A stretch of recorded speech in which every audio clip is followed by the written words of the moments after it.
আজকে রাস্তা দিয়ে যাচ্ছিলাম, হঠাৎ করে ওনার সাথে দেখা হয়ে গেল।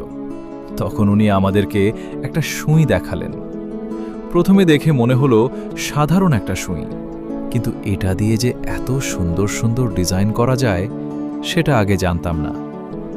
এই সুঁইয়ের মাধ্যমে কাপড়ের ওপর বিভিন্ন ধরনের ডিজাইন করা যায়, যেমন ফুল, টিয়া পাখি, লতা পাতা এবং আরও অনেক সুন্দর সুন্দর নকশা। আপনারা ভিডিওতে দেখতে পাচ্ছেন উনি কত সুন্দর করে টিয়া পাখি, ফুল সহ বিভিন্ন ডিজাইন করে রেখেছেন। সত্যি বলতে দেখতে অনেক সুন্দর লাগছে।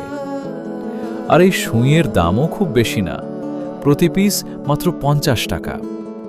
আমরা ভালো লাগায় আজকে 2টা সুঁই কিনে নিয়েছি। ভাবলাম রাস্তায় দেখা এই সুন্দর জিনিসটা আপনাদেরও দেখিয়ে দিই। আপনাদের কেমন লাগলো কমেন্ট করে জানাবেন। ভিডিওটা ভালো লাগলে একটা লাইক দিয়ে পাশে থাকবেন এবং এমন আরও সুন্দর কন্টেন্ট পেতে ফলো ও সাবস্ক্রাইব করে রাখবেন।